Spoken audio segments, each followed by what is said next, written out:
Normalizing sweets at home. Why should we offer sweets before children ask for them? A guide to helping your child enjoy food joyfully and in balance. Welcome, dear parents, to our parenting series. Today, we'll dive into a topic that many moms and dads are curious about: how to help your child develop a healthy relationship with sweets, without strict bans or fear. Have you ever wondered if there's a way to stop your child from going crazy over candy while still enjoying meals and getting proper nutrition? The answer is yes. In today's talk, we'll explore the idea of normalizing sweets in the family. Sounds strange, doesn't it? But it's actually a powerful and effective strategy.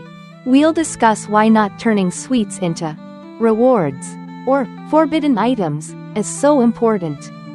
We'll also explore how to intentionally include sweets in meals so children can learn to self-regulate.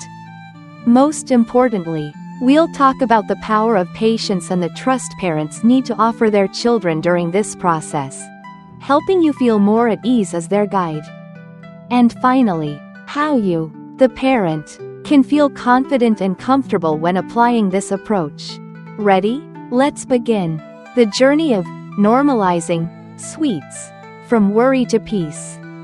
Many parents may think, "Oh no, my child lights up at the sight of sweets. How can we normalize that?" It's true that the beginning might feel a little challenging, especially if sweets have been previously limited. Think of it like a pendulum. It needs to swing back and forth a few times before finding balance. At first, your child may show intense interest, even craving, for sweets.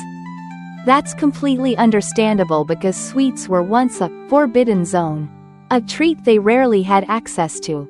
And for kids, the more you forbid something, the more attractive it becomes. So if your child focuses only on sweets and ignores other foods for a while, that's totally normal. Many parents panic when they see this and go back to restricting sweets.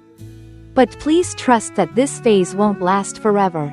Children have a remarkable ability to self-regulate their intake to support healthy development. Just remember that pendulum, it will eventually swing back to the center. Once your child believes that sweets won't be taken away, they'll gradually see them as just another type of food. Then, they'll start getting curious about the other foods on the table, things their body truly needs. You might be surprised when they show excitement for a piece of meat or a bite of broccoli. Normalizing sweets may be hard, but trust is the golden key to self-regulation. Dear parents, there's something magical we often forget: trust. When it comes to your child's eating habits, especially around sweets, trust becomes more important than ever. It may sound unrealistic, especially for parents who've seen their child seem out of control around sweets. Some parents have tried allowing sweets but haven't fully believed in the process, and that hesitation can backfire. Children need unconditional permission and trust from their parents to learn how to manage their eating based on the environment we provide. No matter how odd it may sound, the only person who truly knows what your child's body needs is your child. They need trust, not subtle control. Otherwise, sweets remain a monster in their mind, triggering unnecessary struggles. This also means parents must face their own discomfort about how their child eats. Just because your child eats differently from what you expected or hoped for doesn't mean they're doing something wrong, being difficult, or undeserving of trust. When you offer sweets proactively, rather than waiting for your child to beg for them, it sends a powerful message: I believe you'll learn to self-regulate. This trust is the foundation of a strong, respectful parent-child relationship. On the other hand, if you offer just a little bit of sweets and attach a list of rules, your child will sense your lack of trust. Give them the opportunity to learn and take ownership of their eating. Practical tips at home: making sweets your child's food companion. So, how can we help our child balance sweets naturally and effectively at home? The key is to consciously integrate sweets into your child's life in a thoughtful way. Start by incorporating sweets into meals so your child can learn to eat and self-regulate in the safe, loving environment of your home. A child who regularly sees sweets served alongside other foods won't view them as rare or special anymore. No more thoughts like, "Wow, ice cream today. I'd better eat as much as I can. I don't know when I'll get this again." Try giving your child sweets every day, or even multiple times a day in small amounts. For example, a few cookies with lunch, a little candy with fruit or yogurt for a snack, and perhaps some ice cream after dinner. Rotate different types of sweets into the meal routine. Over time, because sweets are no longer a novelty, your child may be just as excited about strawberries or roasted broccoli as they are about cookies or candy.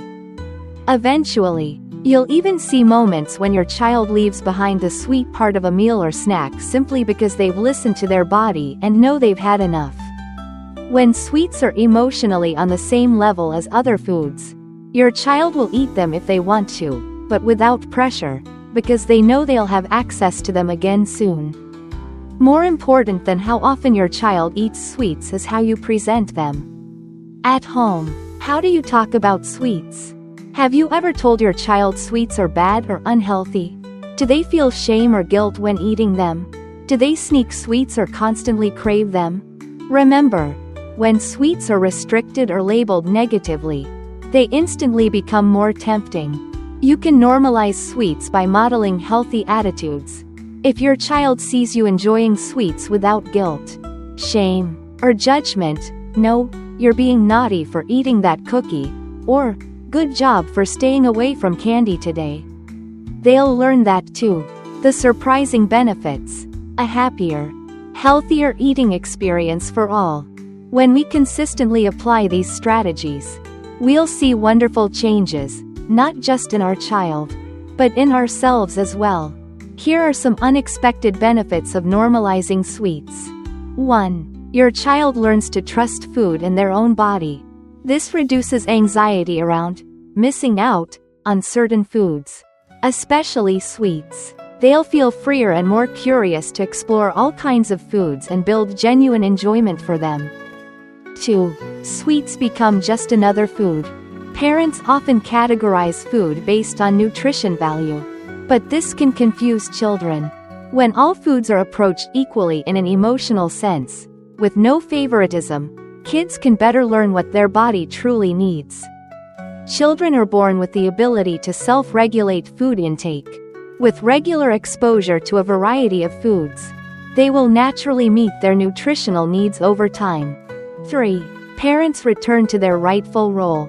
It's easy to get swept up in fear-based messages around food, especially sweets and sugar.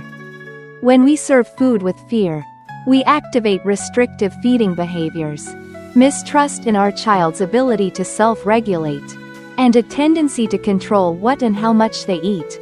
This can lead children to sneak sweets, hoard food, or overeat past their actual needs. When parents take an active role in offering sweets regularly alongside other foods, they naturally become more relaxed. Trust-based feeding is essential in helping children build a healthy relationship with food and a confident relationship with their own body. Final thoughts: raising joyful eaters through trust and connection. Dear parents, raising children is always full of learning moments. Helping your child form a healthy relationship with sweets is no different. Instead of fear or restriction, let's try offering trust and intentionally creating opportunities for them to listen to their own body. When sweets are no longer forbidden or special rewards, your child will be free to explore and enjoy the full spectrum of food. Wishing you and your family joyful, connected meals filled with love. Thank you for listening.